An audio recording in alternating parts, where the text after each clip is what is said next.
एक सुबह गैरी अपनी पत्नी और 2 बेटियों के साथ फिलाडेल्फिया की सड़कों पर एक आम ट्रैफिक जैम में फंसे हुए थे। हर तरफ सब कुछ सामान्य था, लेकिन तभी अचानक कुछ ही दूरी पर आसमान में धमाके होते हैं। पुलिस की गाड़ियां भागने लगती है और चारों तरफ चीख पुकार मच जाती है। गैरी जब अपनी कार से बाहर देखते हैं तो नजारा बेहद खौफनाक था।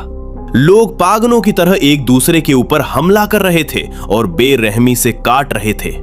इस भगदड़ के बीच जब एक संक्रमित व्यक्ति गैरी की कार पर हमला करता है तो गैरी अपने परिवार को लेकर वहां से सुरक्षित निकलने की कोशिश करते हैं। इसी दौरान उनकी नजर सड़क पर एक ऐसे व्यक्ति पर पड़ती है जिसे किसी संक्रमित ने अभी अभी काटा था। गैरी वहां रुककर समय नोट करते हैं और देखते हैं कि ठीक 12वें सेकंड के भीतर वो व्यक्ति पूरी तरह से बदल जाता है। उसकी आंखें सफेद हो जाती हैं और वो दूसरों पर हमला करने लगता है। गैरी समझ जाते हैं कि ये कोई दंगा नहीं बल्कि एक बेहद आक्रामक और तेजी से फैलने वाला वायरस है। किसी तरह वो अपने परिवार को लेकर एक अपार्टमेंट की छत पर पहुंचते हैं, जहां संयुक्त राष्ट्र का एक हेलीकॉप्टर उन्हें रेस्क्यू करता है। सेना उन्हें समुद्र के बीचों बीच बने एक सुरक्षित मिलिट्री शिप पर ले जाती है, लेकिन वहां गैरी के सामने एक शर्त रखी जाती है।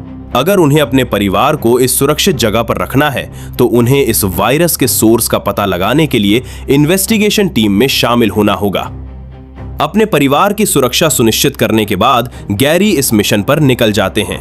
उन्हें एक वायरोलॉजिस्ट के साथ दक्षिण कोरिया के एक मिलिट्री कैंप में भेजा जाता है, क्योंकि दुनिया में सबसे पहले ज़ोंबी शब्द का इस्तेमाल इसी कैंप से भेजे गए एक ईमेल में हुआ था। लेकिन वहां पहुंचते ही रात के अंधेरे में उन पर हमला हो जाता है और घबराहट में वो डॉक्टर खुद की ही बंदूक से दुर्घटनावश मारा जाता है। अब गैरी को अकेले ही आगे बढ़ना था।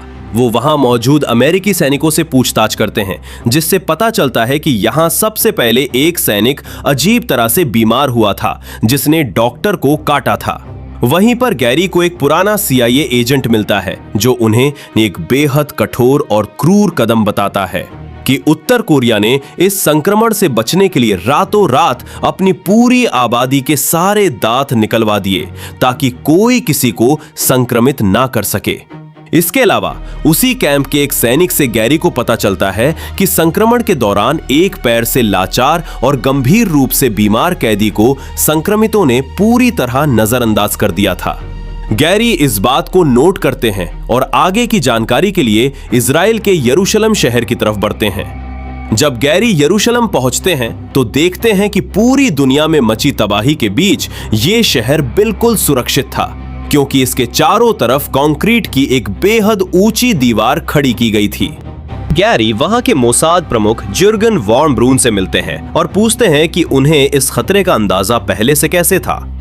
जुर्गन उन्हें इजराइल के काम करने के तरीके यानी 10th मैन रूल के बारे में बताते हैं। इसका मतलब यह है कि अगर किसी खुफिया रिपोर्ट को संगठन के 9 लोग बकवास मानकर खारिज कर देते हैं तो ये 10वें व्यक्ति की जिम्मेदारी होती है कि वो बाकी सबके खिलाफ जाकर उस रिपोर्ट को सच माने और उसके अनुसार बचाव की तैयारी करे। जब इजराइल को भारत से खुफिया संदेश मिला था कि सैनिक लाशों से लड़ रहे हैं तो उन्होंने इसे मजाक में नहीं लिया और दीवार का निर्माण शुरू कर दिया। लेकिन तभी वहां एक बड़ी मानवीय चूक होती है। दीवार के अंदर शरण लिए हुए लोग सुरक्षित महसूस करके लाउडस्पीकर पर तेज आवाज में गाने गाने लगते हैं। चूंकि ये वायरस आवाज के प्रति बेहद संवेदनशील था, बाहर मौजूद लाखों संक्रमित उस आवाज को सुनकर पागल हो जाते हैं। वे दीवार की तरफ दौड़ते हैं और एक दूसरे के ऊपर चढ़कर लाशों का एक ढांचा तैयार कर लेते हैं और दीवार पार कर जाते हैं। इसके बाद यरूशलेम के भीतर भी तबाही फैल जाती है। इस भगदड़ के दौरान गैरी एक इजरायली महिला सैनिक सेगन के साथ वहां से निकलने की कोशिश करते हैं, लेकिन इसी बीच एक संक्रमित सेगन के हाथ पर काट लेता है। गैरी जानते थे कि वायरस को शरीर में फैलने के लिए केवल 12 सेकंड का समय चाहिए। वो तुरंत एक कड़ा फैसला लेते हैं और अपनी कुल्हाड़ी से सेगन का हाथ कलाई से काट देते हैं, जिससे उसकी जान बच जाती है।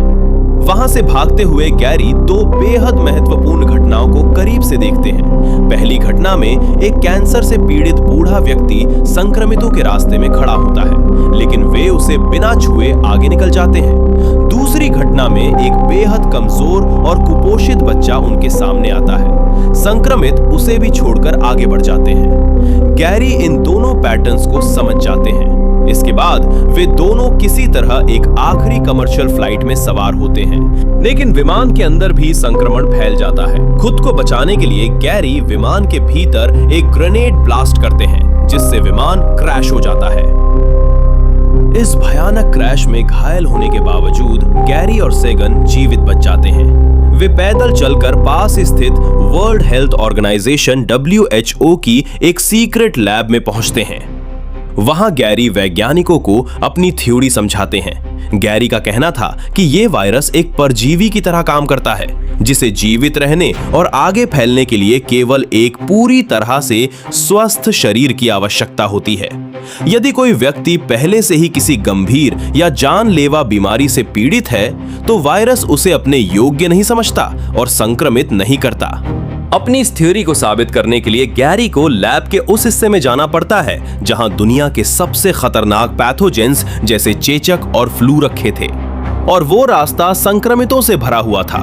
गैरी किसी तरह वॉल्ट के अंदर पहुंचते हैं, लेकिन बाहर निकलते समय एक संक्रमित उनका रास्ता रोक लेता है। कोई दूसरा विकल्प ना देखकर गैरी एक शीशी से एक जानलेवा बीमारी का वायरस खुद के शरीर में इंजेक्ट कर लेते हैं। जब वो दरवाजा खोलकर बाहर आते हैं तो वो संक्रमित उनके बिल्कुल करीब आता है, उन्हें सूंघता है, लेकिन एक बीमार शरीर होने के कारण उन्हें मृत मानकर बिना नुकसान पहुंचाए आगे बढ़ जाता है।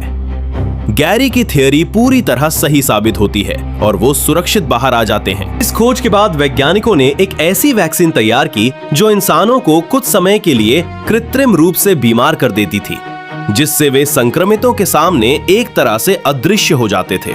इस तकनीक की मदद से दुनिया भर की सेनाओं को सुरक्षित रहकर संक्रमितों को खत्म करने का रास्ता मिल गया। कहानी के अंत में गैरी अपने परिवार से वापस मिलता है। वो बताते हैं कि हालांकि दुनिया को एक रास्ता मिल गया है, लेकिन मानव जाति को पूरी तरह से बचाने की ये लंबी लड़ाई अभी सिर्फ शुरू हुई है। वीडियो अच्छा लगे तो इसे लाइक करें, चैनल को सब्सक्राइब करें और सेटिंगबाजी मत करें।